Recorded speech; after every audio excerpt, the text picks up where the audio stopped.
bawat panalangin, ikaw ay diringgin. Ayon sa kanyang pangako, di kanyang iiwan. Salamat sa iyo, Panginoon. O kay buti mo, Panginoong Jesus, kay ganda ng buhay kong taglay. Sa'yo lang ang papuri, sa'yo lang ang luwalhati. Sa aking buhay, ikaw ang number one. O kay buti mo, Panginoong Jesus, kay ganda ng buhay kong taglay. Sa'yo lang ang papuri, sa'yo lang ang luwalhati. Sa aking buhay, ikaw ang number one. Sa aking buhay, ikaw ang number one.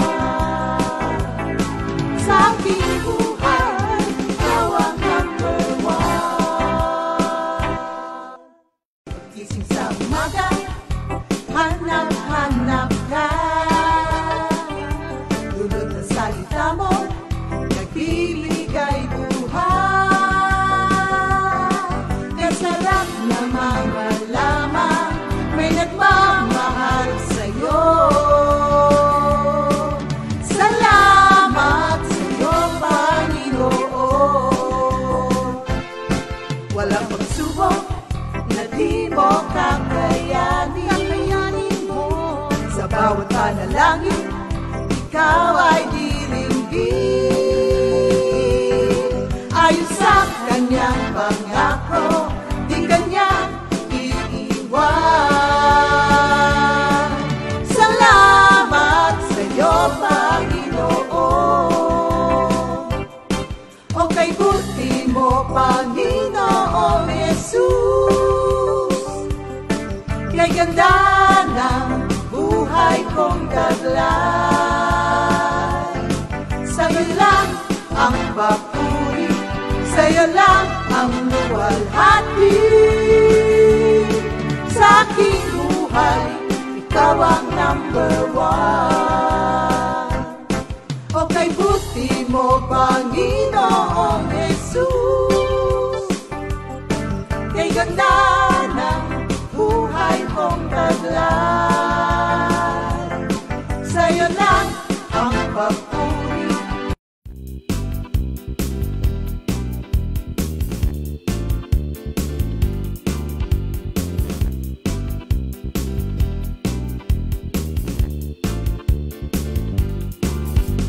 Pag-ibig mo, Yahweh, ay di nagmamaliw. Sa tuwi-tuwi na aking aawitin, katapatan mo'y laging sasangkitin.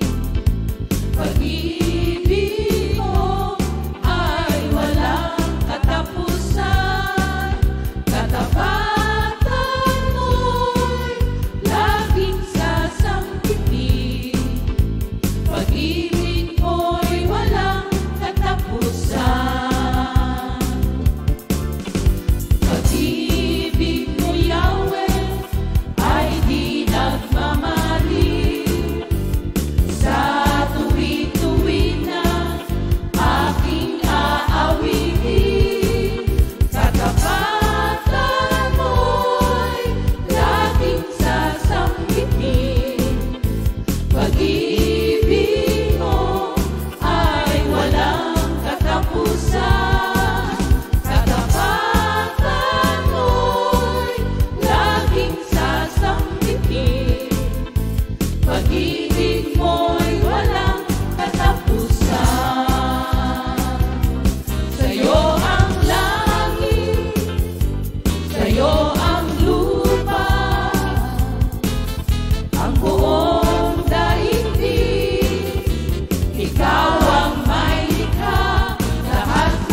Ikaw ang may likha, lahat ng naroon sa'yo nagmula.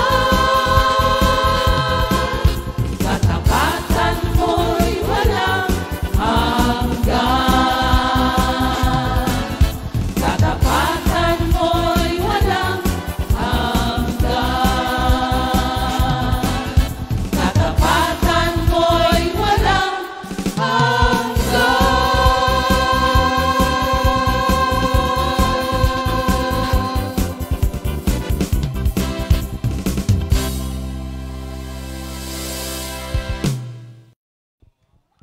Good morning, Jesus! Beng. Good morning, Jesus. Sobrang naaliw si Beng sa panonood. Dun Nalibang ako sa amin. Thank you, Lord. Ayan po yung mga on location na shooting nila, Jesus Yes. on the Road. Inumpisahan na po natin yan ngayong January, mga kapatid. Kaya mag-abang po kayo sa kanya-kanyang mga area po ninyo, mga kapatid. At i-inform po namin kayo kapag papunta kami sa area ninyo para na magkaroon tayo ng mga ganyan. Na lumilipad-lipad ang mga damit habang oo, live na live, Thank you, Lord po. Glory to God. Bago po ang lahat, manalangin muna tayo, Sister Beng. Praise God. Manalangin po tayo. Thank you, Lord. Lord, salamat po, Lord. Sa araw na to pinagkaloob mo muli sa amin upang madakila, mataas ang iyong banal na pangalan, makilala ka pa namin ng lubusan, Panginoon. Kami inyong gabayan, Lord, dahil kung wala ka, wala po kami magagawa. Ang iyong mga salita, ang aming kalakasan, at nagbibigay sa amin ng panibagong sigla upang ikay paglingkuran. Gamitin mo po kami, iyong mga lingkod, sa aming kawalan, punuin niyo po kami. In Jesus' mighty name we pray. Amen. Thank you, Lord. So, mga kapatid, yung pong napanood po ninyo ay sa Louisiana. Amen. Ganda Ano po bang doon. sumasakop ng Louisiana? Laguna po. Laguna. Alam niyo po, kung kayo po pala ay naghahanap ng Baguio in the south, Louisiana pala yun. Sobrang lamig, mga kapatid. Lakas ng hangin. Nakaligo ka ba? Hindi na ako naligo sa sobrang lamig. Ako din. Nag-trekking po. Nag-try kami nung pag-alis niyo, kinabukas, nag-try kami pag ganyan ng tubig. Kahit talaga, hindi ko kaya. Sabi ko, wag na, pahirapan ko pa sarili ko.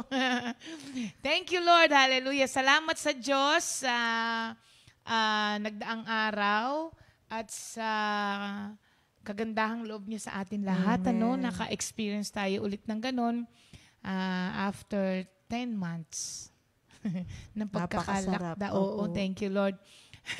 At may kaugnayan yan sa atin pong series na ginagawa.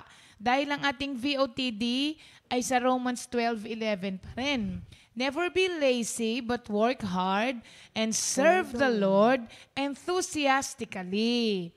Yan po ay tungkol sa passion na pinag-uusapan natin. Nakatapos na tayo nung last week nung mga dahilan kung bakit nawawala ang passion. At itong week na to naman po, papaano siya maibabalik. So, na-discuss na po natin nung Monday ay Appreciation. increase your appreciation for God's goodness. Kasi minsan nga, kaya nawawala yung passion na natin, yung energy natin, yung enthusiasm natin, nakakalimutan na nating pasalamatan ng Diyos o appreciate kung ano yung ginagawa niya sa atin.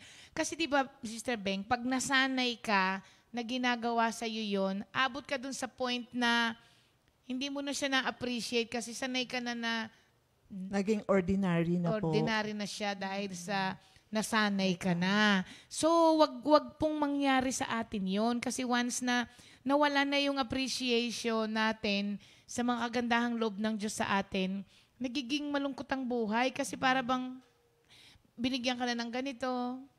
Parang natural naman, parang ganun, di ba? Hindi eh. So, wag mawala yun, mga kapatid, kasi pag yun ang nawala, kahit na ano nang ilatag sa'yo sa harapan mo, di ka na mag-enjoy, hindi ka na may excite kasi nawala na yung appreciation mo. At yung pangalawa na discuss po natin, always remember what God has done to you in the past. Huwag mong kalilimutan yon kasi kung ano man ang meron ka ngayon, kung ano man ang ini-enjoy mo ngayon, tandaan po natin yan ay dahil sa kagandahang loob ng Diyos. Hindi dahil magaling ka, hindi dahil masipag ka, hindi sa kung ano pa mang bagay, kung hindi ito po'y ibinigay sa iyo ng Diyos. Ginawa lahat para sa iyo ng Diyos, kaya ka nandyan ngayon. Wag nating kalimutan yon. And for today, i-discuss po naman ng ating kapatid na si Sister Beng yung susunod na pwede nating gawin para manumbalik po yung ating alab sa paglilingkod sa Panginoon. Sister Beng. Amen. Praise God. So, yung mga nakaraan po, ang tanong po kasi doon, may tanong yun eh. Why have you lost your passion for God? Yun nga mga diniscuss ng ating kapatid since last week pa at hanggang kahapon. Noong Tuesday. Opo. So ngayon po, yung sa akin is how to ignite our passion for God. Kasi kung last week po ay anong mga dahilan kung bakit nawala yung alab mo sa Panginoon. Ngayon naman po, paano manumbalik? Paano natin pag-alabin ulit yung ating ang passion natin for God? So ang sa akin po is self-examination and search your heart. So ito po, kung lahat po na-discuss natin, ito naman po ay time to stop and look inside. Kasi, totoo po, kasi minsan sobra tayong busy. Tapos, yung mga Word of God, dapat na nating i-meditate since last week po, yung katulad niyan, prioritizing your life, not prioritizing, not cultivating your given talents, yung relationship mo sa kapwa mo. Now, tapos yung appreciation, dun sa mga ginagawa sa inyo, remembering. So this time po, stop naman po tayo. And tumingin na tayo sa ating sarili, sa ating, ito na yung tinatawag na self-examination. So sabi nga sa Psalms, dito muna tayo sa 2 Corinthians 13 verse 5, examine yourselves as to whether you are in the faith. Test yourselves. So, mahalaga po pala ito sa ating relationship kay Lord para umalab tayo ulit, yung itetest natin ang ating sarili, subukan natin ang ating sarili, examine natin ang ating sarili. Sabi nga sa Psalms 19 verse 12, no one can see his own errors. Wala nakakakita. Minsan kailangan tayo magpapasuri. Una sa Diyos, di ba? Tapos tingnan natin kung ano po yung mga dapat nating ayusin sa ating sarili. Sabi dito sa ano po ba yung self-examination? Sabi ni Ellen White, self-examination is a strict investigation of our spiritual state. So it is an investigation. Titingnan mo kung ano ba na yung kalagayan mo spiritually. To know whether we are in the faith, kung tayo ba'y nabubuhay pa sa pananampalataya. To know our defects, kung makita natin yung ating mga diferensya. Kasi minsan di natin nakikita eh. Nakikita natin diferensya ng iba. Pero hindi natin nakikita ang diferensya natin. Kaya this time, it is time to stop and look inside sa ating sarili. That we may overcome them and improve.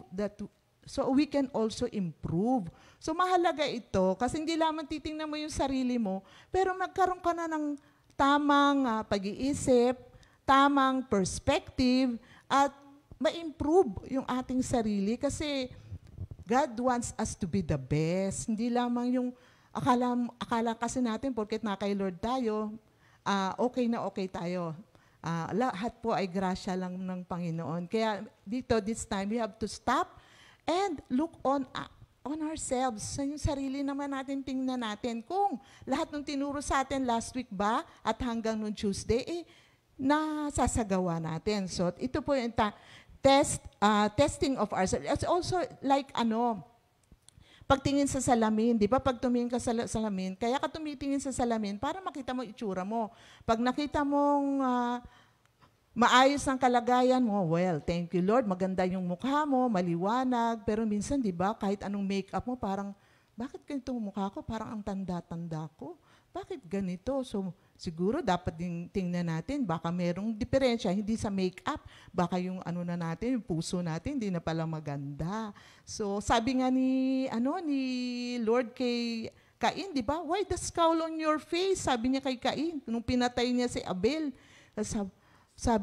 So, bakit nga ba siya nakasimangot? Kasi pinatay niya yung kapatid niya, di ba? Yun ang kasalanan niya. Minsan, bakit tayo nakasimangot? Baka meron ka sa puso, meron tayo sa puso, hindi nakalulugod kay Lord. Baka meron tayong hindi pa natin, kaya dapat tayong huminto at self-examination. Baka dapat meron tayong ayusin. So, napakahalaga po ng self-examination and searching of the heart. So, ay isa pa din po, ang self-examination also is like yung parang nagpapa-check up ka sa doctor. Dapat it must be regular.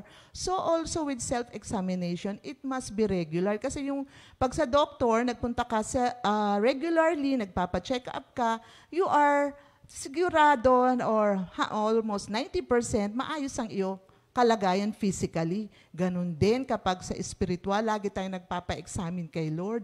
Kasi minsan may nadadala tayo eh. Minsan may narinig lang tayong hindi maganda tungkol sa sarili natin.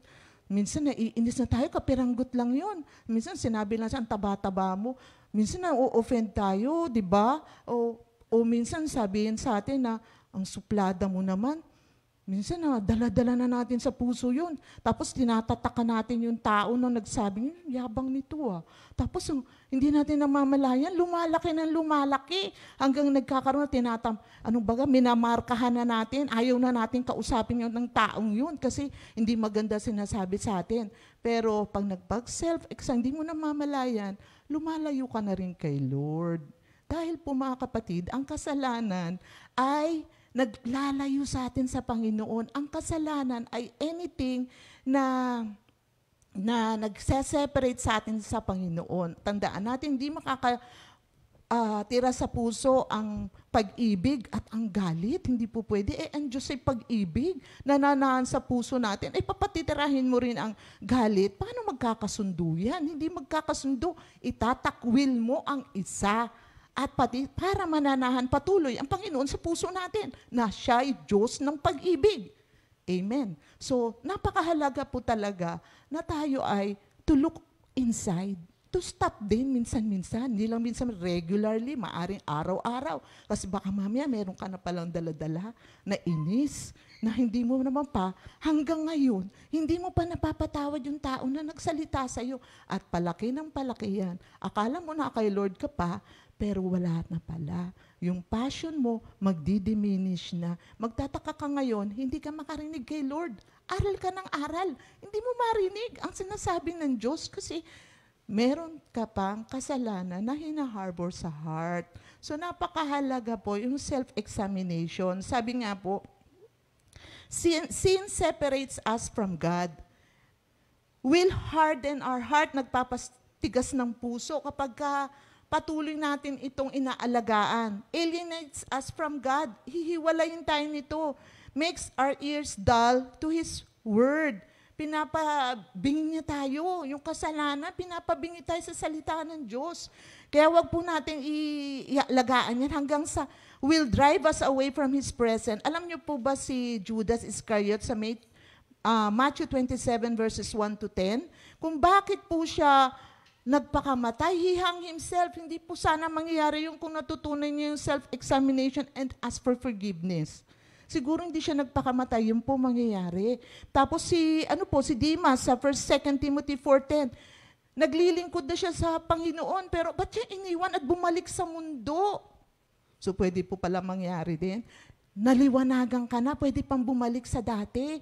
Pamumuhay dahil nga sa kasalanan, dahil sa hindi mo pinabayaan mong lumaki ng lumaki, hindi na tayo nagkaroon ng self-examination. So, sabi dito sa Isaiah 59 verse 2, "But your iniquities have separated you from your God, and your sins have hidden His face from you so that He will not hear." Pati ang Diyos hindi na makikinig dahil sa kasalanan. Dahil nag-separate na tayo sa Panginoon. Dahil inalagaan natin ang kasalanan sa puso natin. So, this time mga kapatid, time to stop and look on ourselves. Tingnan natin, ano na ba ang kalagayan natin spiritually. Passion for God is to hate sin. Totoo po. Maliit, malaki, kasalanan pa rin. Nakapagsalita ka ng hindi tama, hingi pa rin ng tawad kay Lord. Mali pa rin yun.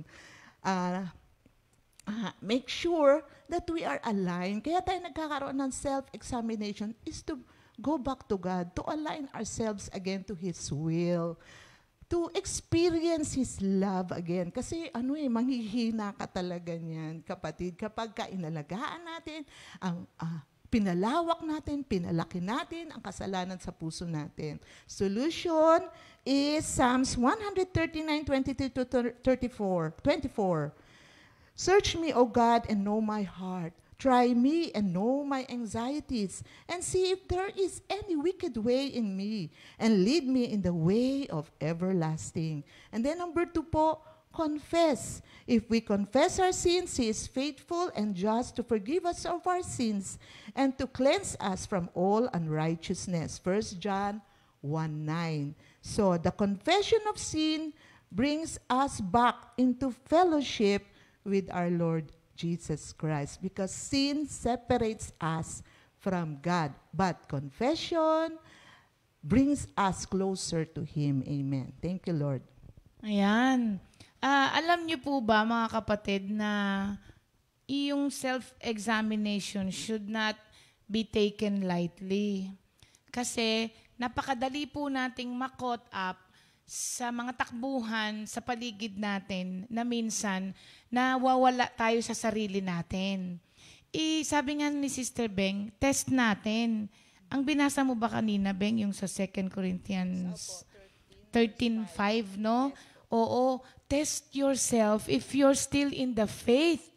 Kasi alam niyo po, minsan po kasi, lalo na may mga araw o may mga pagkakataon na hindi na po natin alam kung ito nga yung pinagagawa ni Lord sa atin. Ang nangyayari po kasi kapag hindi natin alam yung ating dapat takbuhan o daanan, yung path na dadaanan, ang nangyayari, binibigyan ka na lang ng script ng mga tao sa paligid mo o ng mga pagkakataon sa buhay mo, tas yun na yung susundan mo. Hindi mo na susundan yung script ng Diyos na ibinigay sa iyo na itong pag-aralan mo, ito sabihin mo, ito dapat ang gampanan mo. So, kapag ka po kasi ganun at wala tayo ng self-examination, sisigi tayo ng sisigi sa buhay, yung pala, wala na tayo sa tamang daan. Babalik tayo sa dating daan. Yung daan ng katotohanan. Opo, nakaraan. Oo. Natawa kayo.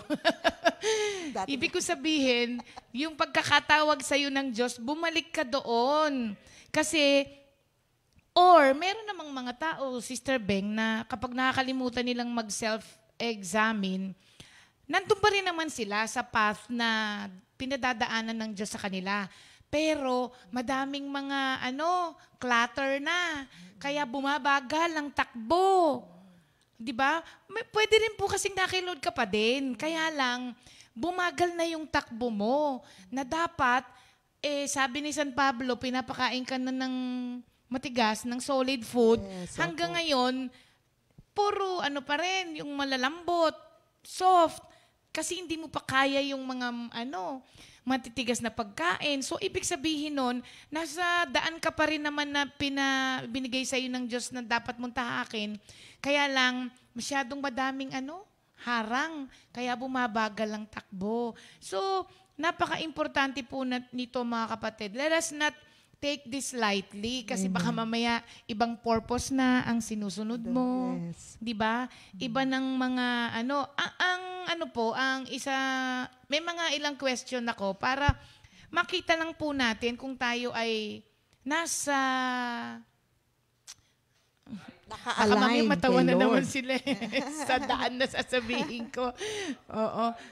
If you're still in the right path that God gave you na daanan at sundan. Una-una po, what do you value now? Ano ang vina-value mo na ngayon? Do you still value spiritual things more than other things? Yan. Pagka in-examine mo, kailangan lang po maging truthful tayo sa sarili natin. Ang po nito, yung self-examination, minsan nag-examine tayo ng sarili natin, hindi naman tayo truthful dun sa sarili natin, bibigyan Opo, natin totoo ng yan. ng dahilan kung ba't natin ito nagagawa. examine ourselves. Ang pinakamagandang pang-examine sa sarili, alam niyo po kung ano? Word of God. Di ka maliligaw. At hindi ka, at hindi ka rin po pwedeng magdahilan sa salita ng Diyos. Wala kang lusot pagdating sa Word of God. So what do you value now? Ano po ang mas binavalue niyo po ngayon? Ano ang kumakain ng oras niyo? Trabaho po ba? Netflix po ba? Ano pa ba? Minsan yung mga binavalue natin, mga importanteng bagay din. Pamilya, anak, apo, walang masama po doon. Pero what do you value most? Yon, most. Kasi po, pagbungad pa lang ng taon, ang lagi na po nating nababanggit, para po itong taon natin ay mas mag-improve tayo, ay yung Matthew 6:33 dapat ang panuntunan natin. Lahat po, maraming mga importanteng bagay sa buhay natin na kailangan po nating gampanan every day. But what is the most? Huwag nating alisin yung kinalalagyan ng Diyos sa buhay natin. Huwag natin siyang ihanay na ito top priority, kagaya nung sinabi ko, pag may top priority ka, meron kang second, third, and fourth. Na kapag minsan, yung second, kinukuha yung pwesto ng first. So wag mong ilagay si Lord sa first lang. Kailangan, umiikot ang buhay mo sa Kanya. Sa pamilya mo, si Lord ang una. Sa trabaho mo, siya ang Diyos mo. Amen. Sa mga kaibigan mo, siya pa rin ang sinusunod mo. So ganun po dapat, mga kapatid. So una po yun na question. What do you value most? Tapos po, ano pa ba ang principles deep inside of you na sinusunod mo? Okay? What do you like to do sa mga panahon na to? What annoys you? Ano ang gumagalit sa iyo? Lagi ka bang nagagalit, kapatid? Ano ang gumagalit sa iyo? Alam mo, pagka nasusundan natin yung mga series po natin, malalaman mo na kung ano yung paulit-ulit na doon ka nagagalit, ibig sabihin, yan po yung weak spot mo na hanggang ngayon hindi pa ang Diyos ang nagahari.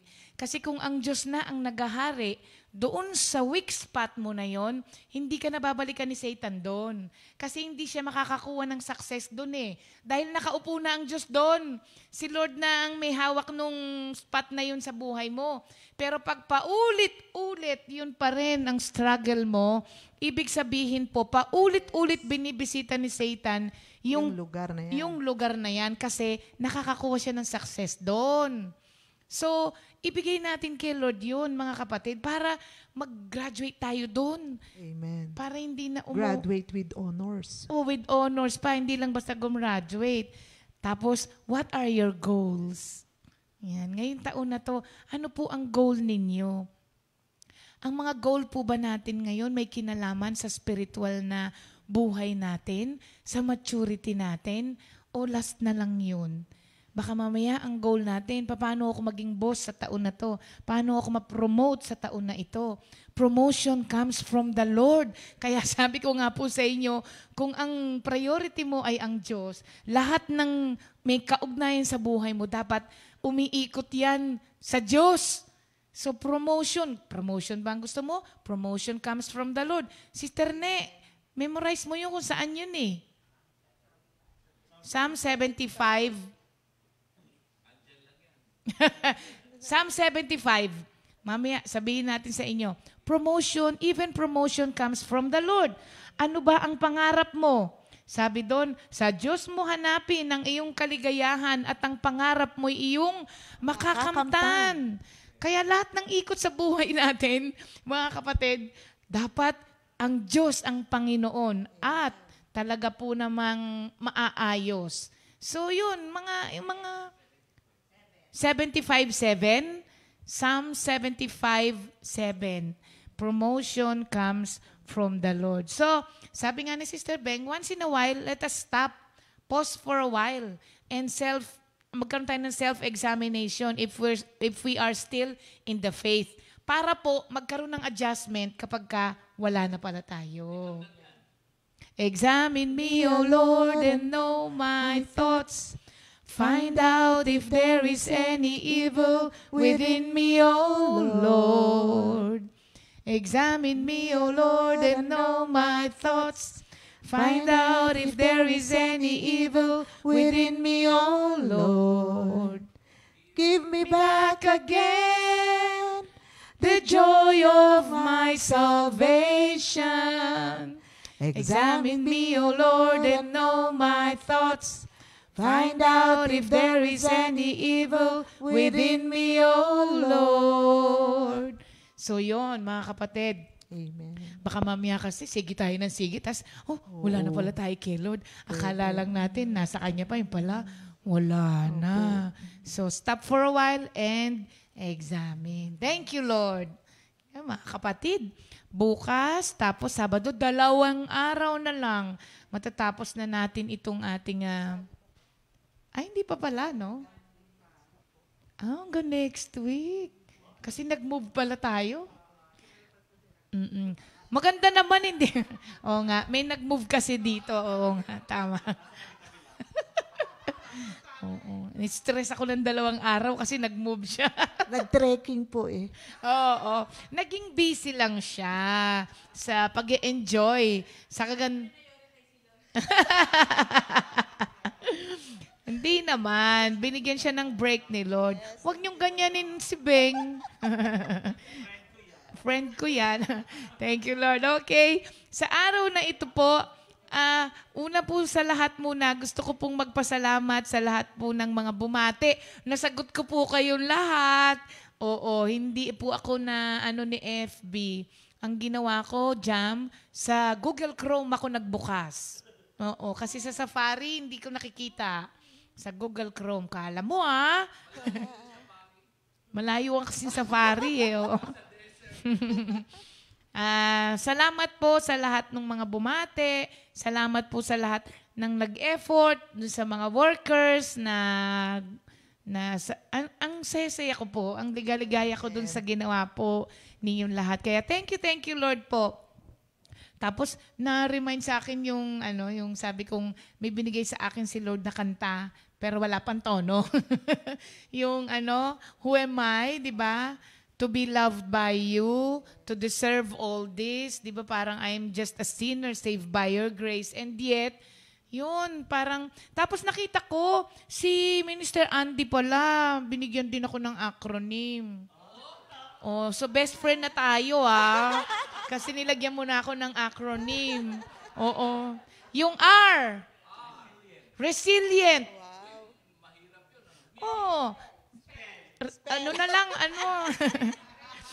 Rest na lang daw. Resilient. Kahit na anong baksak, bangon ng bangon.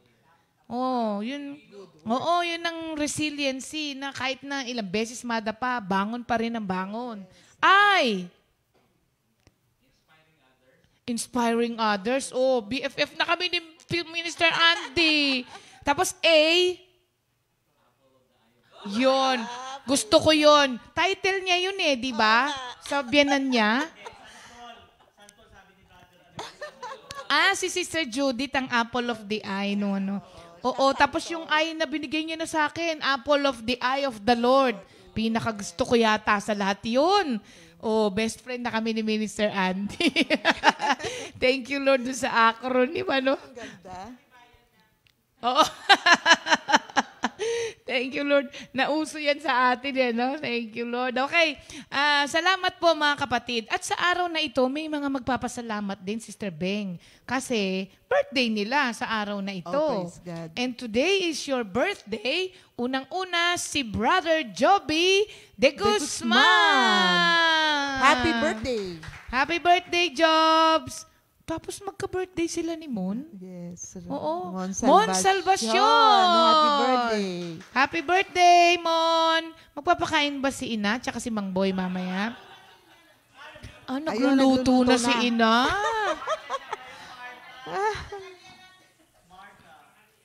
Ikaw talaga, Sally, kung ano pinagsasabi mo. Kala ko talaga naghanda. Today also is the birthday of Alex Gelito. Happy birthday, Alex. Beng, magtrabaho ka naman. Birthday also of Paul Pingal. Anak ni Sister Fe Pingal. Birthday din ngayon ni Sister Lilin Gaduyon ng ating C5 prayer group. Happy birthday, Sister Lilin. Yes, At happy birthday ngayon ng mami ni Brother Leo Aboyabor. Si Happy Sister birthday, Ludi Bahamonde. Bahamonde, no? Tama ako. Yun. Oo, pinagal... Oo. Praise God. Dapat mag-share si Sister Ludi. Ha? Hindi, kuhanan mo siya ng video. Kasi ano yun, miracle yun. Amen. At hindi lamang basta-basta yung pinagaling sa kanya. Naku mga kapatid, napakarami ng sakit ni Sister Ludi na pinagaling talaga ni Lord. Kaya abangan niyo po yung sharing niya. Today also is the wedding anniversary of Ate Agnes at kay Brother Tony Estrada. Happy anniversary, Ate Agnes. Amen. Ayan, tsaka kay Architect. Thank you, Lord. Sister Jam, kantahan natin sila. Happy, happy birthday. Happy birthday. Happy, happy birthday. Happy birthday. Happy birthday to you. Happy anniversary. Happy anniversary. Happy, happy, happy anniversary. May the Lord God bless and keep you. May the Lord's light shine upon you. Happy, happy birthday to you. Happy anniversary to you.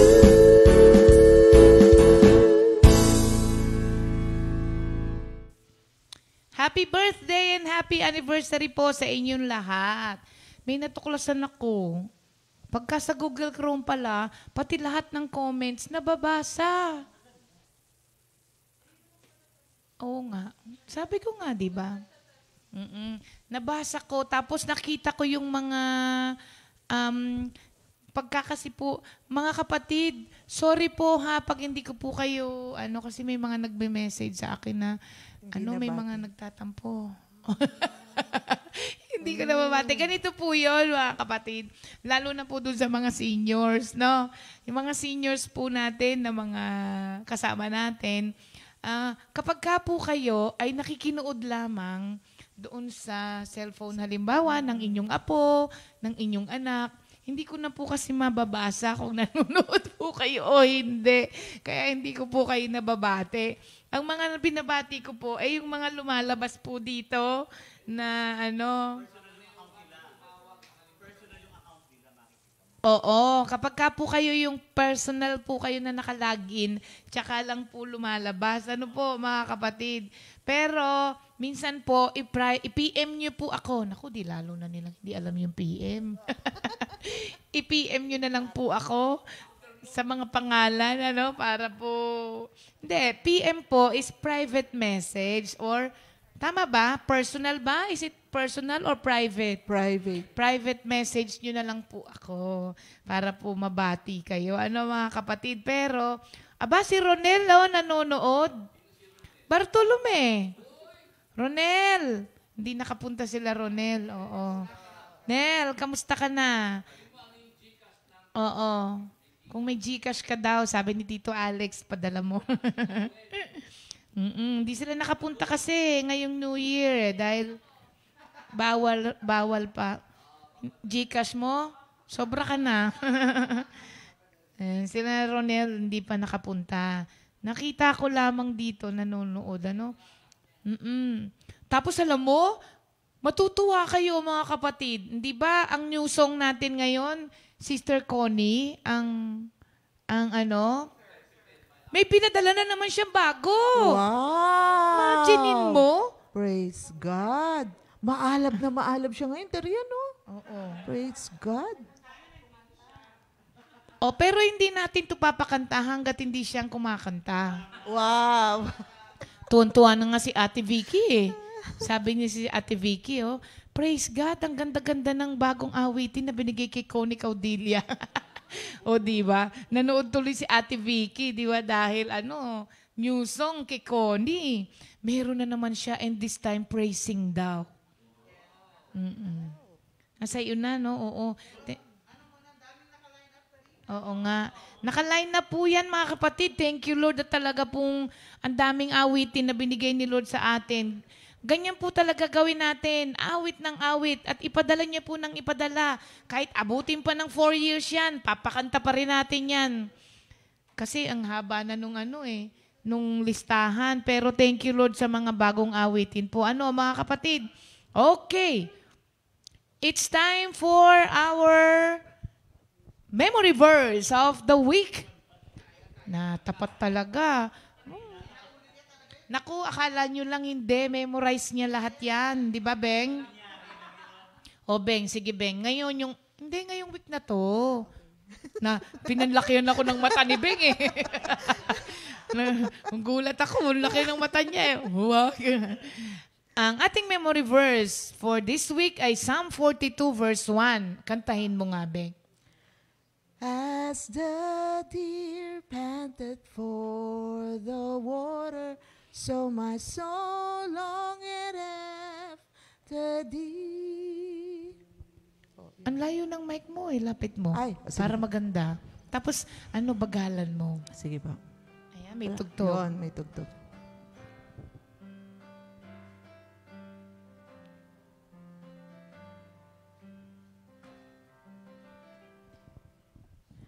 As the deer panted for the water, so my soul longeth after thee. Tuloy mo, Beng. You alone are my heart's desire, and I long to worship thee. Yan. Ganda nung ating memory verse of the week. Tandaan niyo po yan, mga kapatid, ha?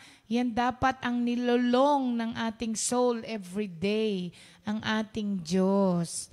Ayan, buti na lang wala nang time to review. Thank you, Jesus. Pinagpasalamat. Thank you, Lord. Parang mali pinagpapasalamat ni Big, no? Opo. Mga kapatid, nag-move po tayo ng isang week. Binigyan pa natin ng pagkakataon yung ating mga manggagawa. Sayang naman, Terry. Ready ka na? Ready pa naman ako. Di wag. Unfair sa iba yun. Wag na muna. Sige. Wala pa, babe. Wala pa ba? Sige, next week na, Terry. Para prepared na prepared. Ando na pala. Hindi, wag muna. Unfair yun sa iba. Wag daw po, Pastor. Next week yan, babe. Let's give chance to everyone. Merong voucher, na kay Sister Joy na kaya. Wow. Oo, galing kay Ate Mayet. Oo, dapat may tono. Memory books of the Bible. Hindi pwedeng Genesis, Exodus, Leviticus, Numbers, Deuteronomy, Joshua, Judges, Ruth. Hindi pwede. Kailangan may tono. Sige, Terry, next week na lang. Genesis, Exodus, Leviticus, Numbers, Deuteronomy, Joshua, Judges. Ganon. Lalagyan mo. Kahit na, di ba, kailangan ba original? Opo. Original tone daw po. Paano po yan? Dapat original or they can also use yung mga kanta natin? Pwede na. Basta lagyan ng tono. Oo. Kasi hindi lang naman tono ang basihan dito. Mamaya may tono ka pero mali-mali naman ang pagkakasunod-sunod. So mga kapatid, may premyo ito, ha? So abangan nyo po yan. Ang start po niyan ay sa Monday. Yan. Beng, new song na tayo, Beng, of the week. Our new song for today, for this week, composed by Sister Connie, interpreted by Brother Arnold, arranged by Brother SJ. At ang title nito ay In You In you, my God, I trust. Yan. Panoorin po natin.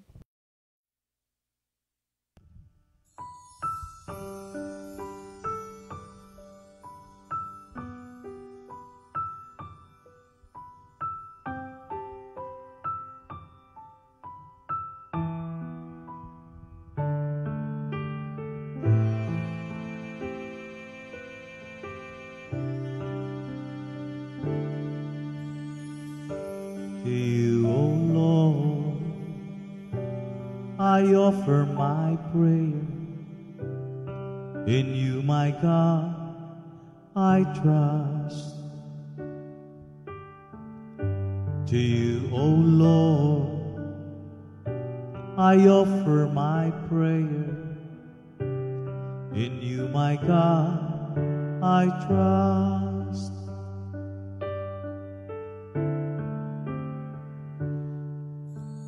Lord, you are righteous and good. You teach sinners the path they should follow. You lead the humble in the right way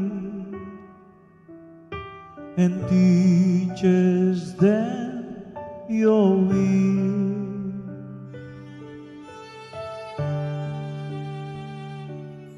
To you, O Lord, I offer my prayer. To you, my God, I trust. To you, O Lord, I offer my prayer. In you, my God, I trust. Lord, you are righteous and good. You teach sinners the path they should follow. You lead the humble in the right way and teaches them to lead.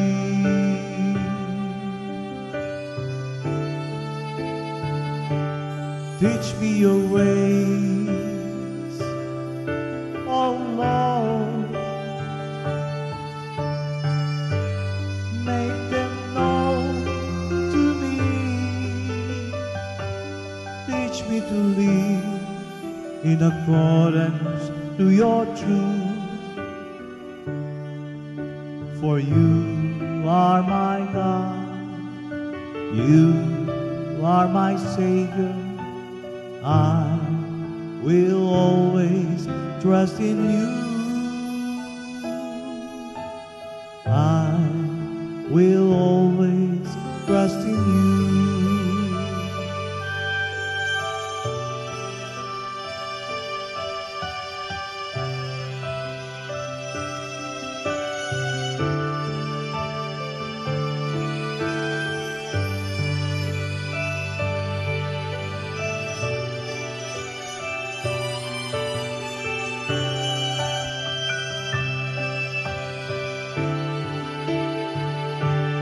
Teach me your ways, oh Lord. Make them known to me.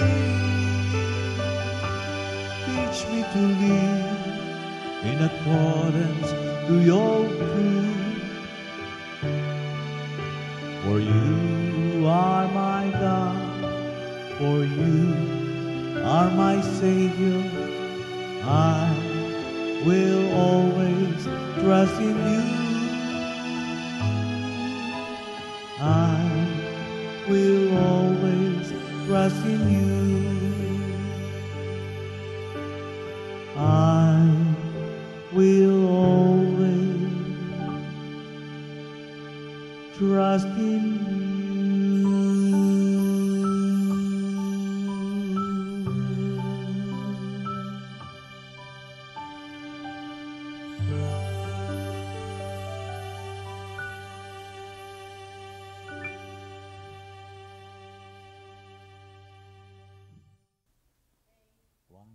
3. Good morning, Jesus. Hallelujah. I will always trust in you. Napakagandang awitin. Thank you, Lord. At purihin ang Panginoon. Sister Lisa, pati muna. Thank you, Lord. Maraming salamat sa another privilege na magamit ng ating Panginoon sa ngayong umaga. Thank you, Lord. Yan. Yun lang. Yun lang. Ay, wala kang babatiin? Nanay! Nanay ko. Yung mic. Yan. Good morning po, Nay. Sa mga nakikinig, North, East, West, South. Good morning and happy Disciples Day. Happy Disciples And Day. my second team up namin ngayon. Yes. Hallelujah. Naya. Thank you, Lord. At syempre, yung pamilya ko, hindi Ate Gemma, matanda nga pala ako doon. Jemski. Si Janina. Si Ate Joy. Si Ate Joy. Hi, Ate Joy. Si Kuya Fernan. Lagi akong nagsisend ng nagsishare ako sa kanila. At again, of course, yung bunso namin, hindi ko makakalimutan yan. Kahapon lang. Brother Henry. Si Brother Henry and family. Thank you, Lord. At it's really a great opportunity to be used once again by our Lord. Amen. Yun naman talaga yung existence natin and purpose why we are here. At ang buhay natin dito kay Lord talagang full of excitement. Yan. Di ba yung topic nga natin, yung passion? Kanina. Yan. Si Lord din naman talaga ang RPOTD. nag-give ng way para magkaroon tayo ng passion, intense desire, excitement sa ating ginagawa. Ang buhay kay Lord, mga kapatid, hindi boring talaga. Yes, may mga ups and down. Yun nga ang nagpapaganda doon, yung ups and down. Pero ang maganda doon talaga, we're always excited on how God will move in our life. Amen? Amen. Doon tayo focus yung pagkilos ng Diyos sa ating buhay as we journey. Amen? Amen. So, hindi na tayo magpapakalayo-layo pa. No? Yung ating topic ngayon is about instructions sa discipleship. Okay. Instruction before sending. Yan. So, pag sinabing instructions, marami, no?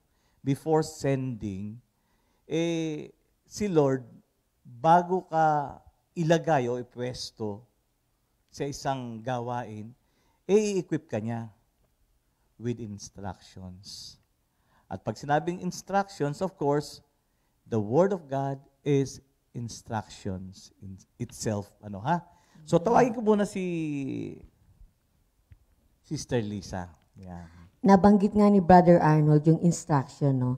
Nabanggit na rin nung last Tuesday ni Pastor Rapi and Brother Ernie about yung meaning nun. Sa akin, may nakuha kong meaning. Ang instruction sa Tagalog, tagubilin, turo, direksyon. It means a direction or order, detailed information about how something should be done or operated.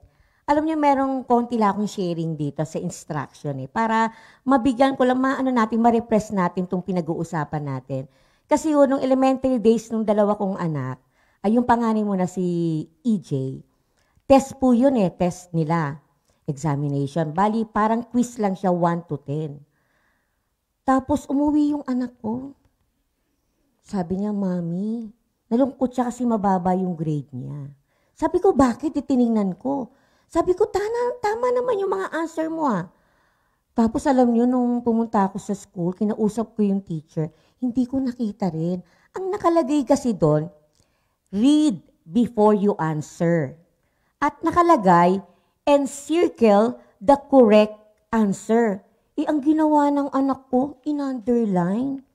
1 to 10 yun. Tama lahat siya dapat. Pero grasya pa rin ng Panginoon, binigyan ng half points bawat isa. Kaya ganun pala kahalaga yung instruction. Basahin mong maigi, kahit tama yung ginawa mo. Ang instruction, in-circle, in-underline mo. Kaya sa buhay natin, napakalaga pala, Brother Arnold, ng instruction. Amen, amen. Thank you, Lord. Okay. So, sa akin naman, nung binigay po itong topic na to, siyempre, we'll start pondering, Lord, ibaba niyo po yung kapahayagan. May nakalimutan tayo, Sister Lisa. opening prayer. Hindi tayo nag-pray, naalala ko. No, ha? Anyway, thank you, Lord. Thank you, Jesus. Thank you, Lord, for the excitement, Father God. Hallelujah. Dakilang Ama sa langit, you're the source of all wisdom, Father God. And today, we ask for your guidance. Once again, we are offering to you ourselves as a living sacrifice dedicated to your service. And today, Father God, bless our lips. Put the words on my mouth, Father God, in our mouth, Father God. Words that is needful for this day, Father God. For we acknowledge our nothingness. For without you, we are all nothing. Send forth your Holy Spirit to guide us and to give us the wisdom that we need. And Father God, we ask for thy double portion of your anointing be upon us. Amen. We give you all the praises and all the glory and honor. In Jesus' name we pray. Amen. Thank you, Sobrang Lord. excited eh. Okay, so habang nagpapander ako dito, may pinakita rin sa akin ang Panginoon regarding instructions. Sinulat ko nga po dito. Sabi ko, instruction is very important in all aspects of our life.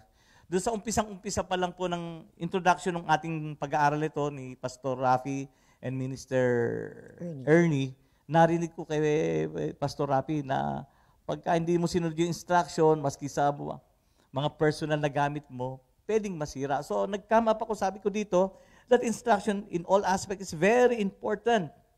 Without instructions sa buhay ng bawat tao, we are close to distraction. Hello? Pag hindi natin sinunod yung mga instruction kung paano gamitin ang mga bagay-bagay, pwede masira. Distraction talaga. Same thing with our life, in our spiritual life. At yung example nga ng misis ko kanina, yung examination ng anak ko, sabi, encircle. Bagamat tama yung sagot, is in-underline. So, doon pa lang makikita natin. So, with us, at sabi ko nga kanina, ang instruction, walang iba kundi yung Word of God. Never depart from the Word of God, yung instruction. Now, sabi ko nga, instruction before sending, bago tayo ipadala ng Panginoon. Siyempre, nandun yung pagtawag sa atin. At sa pagtawag pa lang sa atin, nandun na yung instruction ng ating Panginoon. So, hindi na ako lalayo sa calling ko. Mamaya, si Sister Lisa. Elementary pa lang ako. Ngayon ko lang napagtanto na talagang tinawag ako ng Panginoon sa kanyang gawain. Elementary pa lang ako, meron ng pahiwatig ang Panginoon in a sense na nung, siyempre, laging kasama ko ng mami ko pagka yung devotion, sa pagsimba, ganyan-ganyan. At the end of the Mass, bago mag-uwian yung mga tao, may sinasabi lagi. Sabi doon, mga minamahal naming kapatid, sabing ganon, sa mga may mga anak na lalaki, kami namamanhik sa inyo, ialay ninyo ang inyong mga anak for that particular. Sabihin na natin, sa pagpapare, ganyan. Eh sa batang kaisipan, wala lang naman yun, pero ako, pag naririnig ko yun, there's something strange within me na hindi ko maintindihan hanggang lumakad yung panahon. Tapos, nung nag-high school na ako, nagkaroon kami ng activity sa school na every first Friday, punta kami sa treasurer's office, kukuha ng pera para mag-arkila ng jeep, then we go to Barrios Public School, at nagtuturo kami all about the Lord. Isipin niyo yun, mga kapatid, na nag-e-enjoy ako. Nag-e-enjoy ako sa ginagawa namin yon na hindi ko alam, pinakikita na ng Panginoon what will be my future is. Hanggang, eto na nga, and mga panahon na yon, kaalinsabay na ini-equip ako ni Lord. Nagkaroon ako ng passion for music, and then passion to the technical works, specifically electronics. All about sound system. Kinuha ko yung kursong yon. At hindi ko alam na si Lord, piniprepare na niya ako noon. And even that passion, it is God who put that passion in my heart. Akala ko lang nag-e-enjoy ako at gusto ko. But I truly believe and 100% believe that God called me. At yun na nga po, nung nagtatrabaho na ako, I received the first instruction before sending. I received the word from Romans 12 saying, offer yourself as a living sacrifice to God, dedicated to His service and pleasing to Him. So yun yung first instruction. Ngayon, during the time, I was hesitant. Kasi nung time na yun, nagtatrabaho ko for the purpose of makasuporta sa pangangailangan ng marami kami magkakapatid. So, God knows our heart. Kinagabihan, binigyan niyo ulit ako ng word sa Deuteronomy 8, verse 1 and 7. Doon sa verse 1, I think it's in the Good News version. Sabi doon, hesitant ka ako na mag-serve, i-offer yung self ko. Sabi ka agad nung kinagabihan. That was August 24, 1986. That was 34 years ago. In obedience to God's will, I am going to bring you to the promised land. In obedience to God's will in verse 1. And in verse 7, the Lord your God is going to bring you to the promised land, a land that you will never be hungry or ever be in need. Pag tinuloy nyo yun, sabi, nandun, it speaks of provision. Now, what is the connection? Dito po sa ating pag-aaral about sending, this a disciple, dun sa ating verse in Matthew 10, babasahin ko po sa inyo mga kapatid. I'll start on verse 5 and end at verse 15. These 12, Jesus sent out with the following instructions. Do not go among the Gentiles or enter any town of Samaritans. Go rather to the lost sheep of Israel. As you go, preach this message. The kingdom of heaven is near. Heal the sick, raise the dead, cleanse those who have leprosy, drive out demons. Freely you have received, freely give. Do not take along any gold or silver or copper in your belts. Take no bag for the journey, or extra tunic, or sandals, or a staff. For the worker is worth his keep. 11. Whatever town or village you enter, search for some worthy person there, and stay in his house until you leave. As you enter the home, give it your greetings. If the home is deserving, let your peace rest on it. If it's not, let your peace return on it. If it's not, let your peace return to you. If anyone will not welcome you or listen to your words, shake the dust of your feet. When you leave that home or town. 15. I tell you the truth. It will be more bearable for Sodom and Gomorrah on the day of judgment than for the town. The message of the Lord, ang hirap, madilim. Thank you, Lord. So, ang bibigyan ng emphasis namin ni Sister Lisa is on verse 9 and 10. Yan, ito po nakaka-relate po kami dito. Di ba sabi doon sa verse 9 and 10? Do not take along any gold, silver, or copper in your belt. Take no bag for the journey or extra tunic or sandals or staff, for the worker is worth his keep. Yan. Dito, makikita natin anong nais iparating sa atin ng Panginoon sa instructions na yon. Thank you, Lord. Walang dadalhin. Yung mga bagay na yon, that will, those things will sustain on the journey, will sustain ang mga taong magjo-journey. yung mga bagay na yung kailangan talaga yun. Parang tayo, pag nagutom, syempre, kailangan natin pambili ng ganyan. Pero sabi ni Lord, huwag ka magdala. Bakit kaya? Anong nais iparating ng ating Panginoon? Dito, sabi nga dito, because He wants us to learn. Kasi doon sa instruction na yon, tinuturuan din tayo ng ating Panginoon. Saan? For us to learn that everything we need comes from the Lord. Total dependence on Him.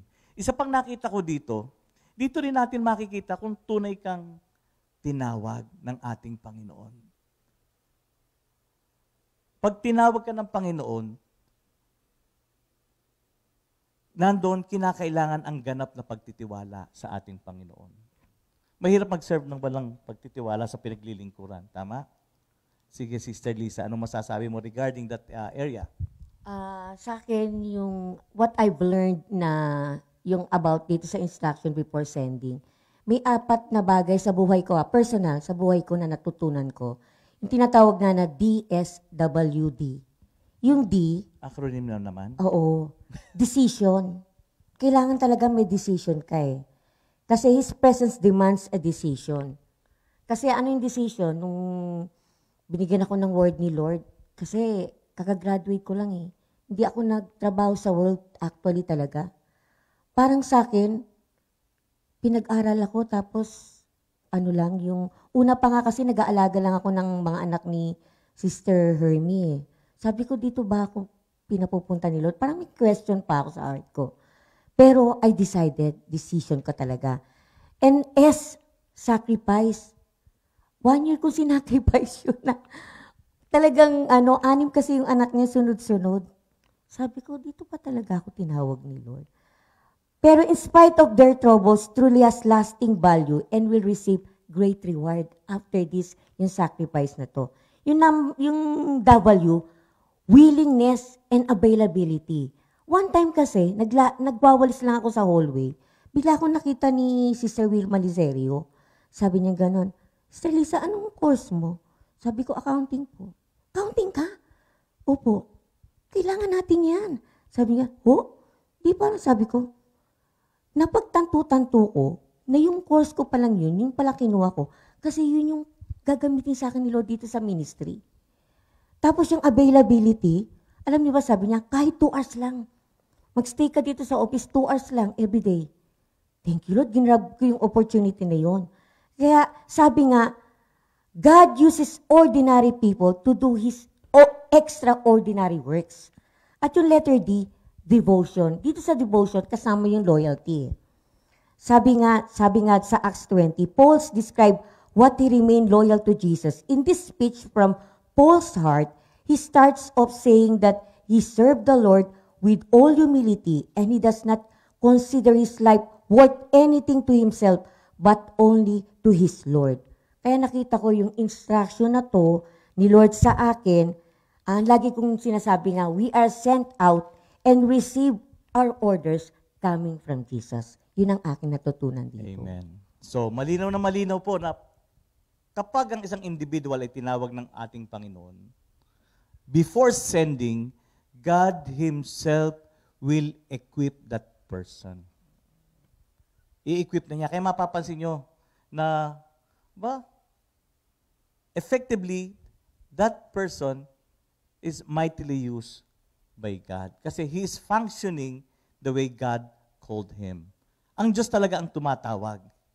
And He will provide for everything. Huwag po tayong matakot. Alam niyo po itong ating pag-aaral nito, this study caters to those who have na calling na nag-aatubili, natatakot, may mga fears, mga question. Mga kapatid, huwag po kayong matakot mag-serve kay Lord kung kayo tinatawag na maglingkod sa ating Panginoong Diyos.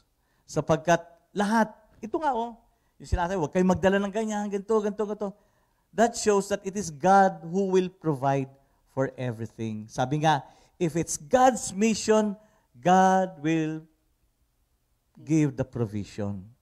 Merong provision ang ating Panginoong Diyos.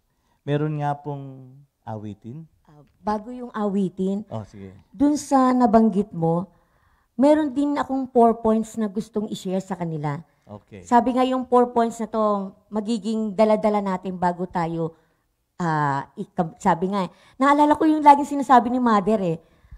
Kasi sa treasury ako ngayon, no, sabi ni Mother.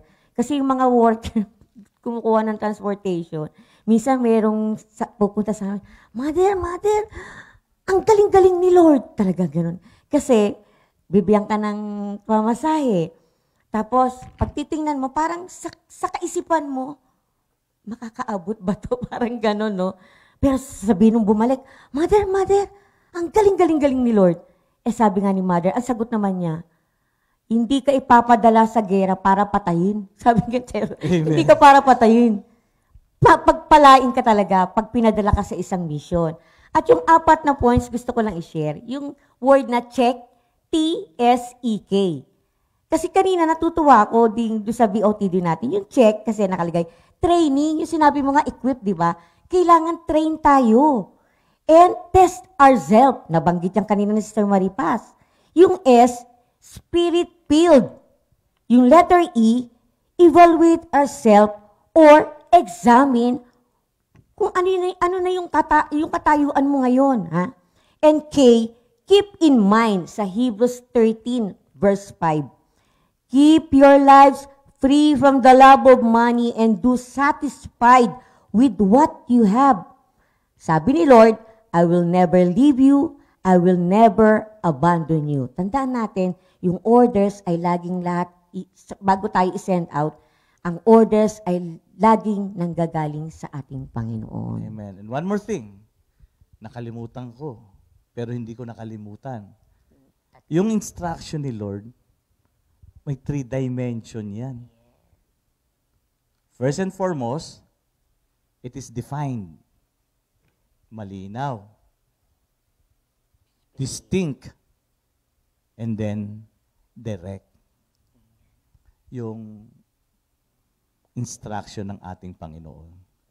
Because that instruction is divine, coming from the Lord.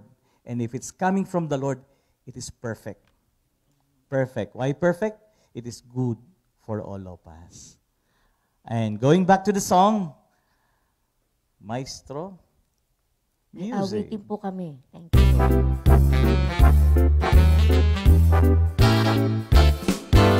Trust and obey, trust and obey. Do not worry Of the troubles of the day. The Lord knows the number of your hair. The Lord knows. even before Trust and obey. Trust and obey. One more time, bakit tumaas? Trust And obey, trust and obey. Do not worry of the troubles of the day. Pinaka-importante to. The Lord knows the number of your hair. The Lord knows. Even before Trust and obey, Trust and obey. Trust and obey, trust and obey. Trust and obey, Trust and obey. Thank you, Lord. Let's pray, mga kapatid. Heavenly Father, we're so thankful, we're so grateful, Panginoon, na talagang nililinaw mo sa aming lahat ang iyong mga tagubilin for us to enjoy our life here on earth, experiencing a heavenly living while still here on earth. And Father God, we ask for the guidance of your Holy Spirit always in our life to guide us, to instruct us on how we should live and how we will live in accordance to your will. A life that is always pleasing to you, Father God. So again, we give you all the praises, all the glory and honor. In Jesus' mighty name we pray. Amen. Thank you, Thank you, Lord. See you tomorrow po. God bless. 2 Timothy 2:2.